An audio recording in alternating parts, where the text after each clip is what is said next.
Hey everybody, Eric here, coming at you with another video. Today we're going to be talking about lead generation, specifically what platforms are the best for this purpose. Um, you may notice that I have a mustache. That is because it's my 30th birthday and I wanted to roll into my 30s with a clean face. And I have not shaved it in probably 9 years, so this is new to me. Anyways, besides the point. Let's dive right into it. There's a lot of, questions you get on lead generation. Everyone wants to generate leads, right? That's really how a lot of people view online marketing, or at least the goal is I want leads that can turn into appointments, that can turn into clients. So I'm just going to touch on some of our experience doing that for other people, for ourselves, and what platforms you want to be focusing your energy on because this is very important. They are very, very different. And there's some fundamentals that you need in place to actually make this work effectively. So let's talk about fundamentals. The first and biggest thing that I see go wrong in lead generation is people do not have their lead capture set up well on your website. So lead capture is like the little bubble that pops up when you go to view a property and it asks you for their information, right? And it gets them to sign in with like an email or a phone number so that you can take that information and hopefully contact them to hopefully schedule an appointment. So lots of website providers can do this. Some do it better than others. Like I know Real Geeks is really good at this. It just force lead captures people after they look at maybe two properties or three properties. You can adjust it. So there's two ways of doing it. One is like you drive traffic from, say, Facebook or Google or wherever to your website, and then it forces them to put in their information. Some people don't like to be that aggressive. So what you can do is you can allow them to see what they came there to see. And then if they go look at, say, another property, you could force lead capture them then. So that would be a one-step lead capture, or you could do it as a two or even three-step lead capture, depending on how aggressive you want it to be. But you need this to be in place because people will not volunteer their information and just give you it if you are not forcing them or at least asking for it. So that's number one. If you're going to be doing lead capture, lead generation, you need lead capture set up effectively. Number two is you need good drip campaigns in place. I know with Real Geeks, you can set that up right in your website.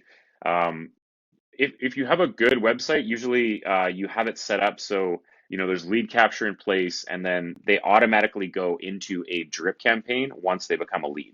So it might send them automatically a text, automatically an email, and you might have them in a drip campaign for 12 months. That's what we used to do, or that's what we do. Sorry, um, because a lot of leads online take time to convert, right? And they do convert at very low rates. So you want to do this you want to have enough volume that you're actually getting enough leads that you're going to filter through them and have some turn into business. And I've seen a lot of people do this. We've done this, booked appointments, and it can be really successful if you do it well. But you got to be willing to invest a little bit of money, and you got to have these two things in place right away. And thirdly, is make sure that you are researching your keywords. When you're doing lead generation on Google or any search engine, you need to make sure that you're hitting the right keywords and you're doing it in the right areas. You want to be targeting people who are essentially looking for homes. And then there is really effective ways that you can do that. You can learn about it online. I'll probably do another video of like how to do that and actually dive into the more practical measures of actually setting up campaigns. But today I'm just going to talk more about like platforms and fundamentals and that kind of thing. So those are the fundamental things that you need to be doing. Research, have drip campaigns in place, and have lead capture before you even get started and decide on a platform. So let's talk about social media. Social media will bring you more leads, but at a lower quality, okay? So with social media, you have to think about this in a certain way. So when you're putting an ad in front of someone on social media, you're like Facebook or Instagram, for example, you're targeting them based on, where they live, maybe what they're interested in, what pages they like, all that kind of stuff. So they're not doing anything to signify to you that they're actually interested in buying or selling a home. Nothing at all. You're just targeting them based on things they might be interested in or their geographical location. Now, that being said, click rates and click costs on Facebook and Instagram are significantly lower than that of, search engines. Like even with LinkedIn, they're a lot lower than LinkedIn, Google and Bing. You're looking at you're going to pay roughly $2 around there per click on Google. You're going to pay roughly, if you do it well, you're going to pay like 30 cents, anywhere from 10 to 50 cents a click on Facebook and Instagram. It really just depends on how good your ad is. But we've gotten ads down to 6 cents per click on social media, and we've got a ton of leads for really cheap, but they need long nurture campaigns because trust me, these leads are not of the best quality, and you get a lot of them in quantity. So it's really tedious to follow up with them all. That's why you have to have these drip campaigns in place to automate the process for you. So essentially, lower cost per lead, I just touched on that. But what you're doing is you're kind of capturing looky-loos on social media. You're capturing people who are just cruising through Facebook or Instagram. They see your ad and they click on it and they want to look at some properties, but they're actually not interested or even have the budget to buy a home. So you're kind of just capturing looky-loos on social media, and it's not the best way, I think, to generate leads for that reason.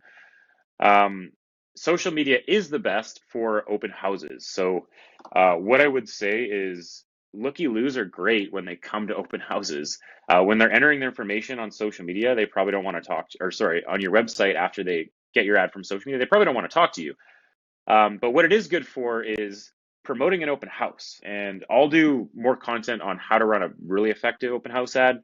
But basically, if you have a cool feature of an open house, you want to highlight that feature. So say you have an amazing wine cellar, amazing pool, or amazing dock if you're on a lakefront property or something. Highlight that. You can target people on social media that are interested in those things. Show them that your open house is in the neighborhood. Get them to come to your open house. Run an awesome open house with a lot of flash. Maybe have some snacks or something to bring people in, and promote it on social media because you can do this in a really cost-effective way. And I've seen people spend $100 and get upwards of 70 plus people to their open house. No joke. And then you guys know this just as well as I do, but open house leads convert at a much higher rate than internet leads. So instead of trying to convert people from social media, just try to get them to go to your open house and then convert them that way. It's a much better way to do this. And like I said, I'll run more content on how to run a really effective open house ad because I got some tips and tricks there as well. So like I said, social media, lower cost per lead. You're just capturing looky-loos. You'll get more leads, but they're much, much lower quality. So that is why I recommend using search engines. Search engines such as Google and Bing. You will get less leads because it's more expensive per click. Your cost per click, like I said, will be about $2, but the lead quality will be higher. And the reason is you're capturing people on what they're searching for. So if you search in Google, and just to be clear, what do these ads look like? Well, when you do a Google search, usually the top three results will actually be an ad, and it'll say ad beside it. Anytime you click on that, someone's paying a couple dollars to Google just because you clicked on that every single time. So if you want to sabotage your competitors, just go click happy. No, I'm kidding. But you will get less leads, but they will be much higher quality because you can capture what people are searching for. So if someone says homes for sale in Seattle, right? You can count on that there's a better chance that they're looking for homes or they're starting their home buying process. And you can get your website to pop up at the top of Google just by paying for it. And you only pay Google when someone clicks on it.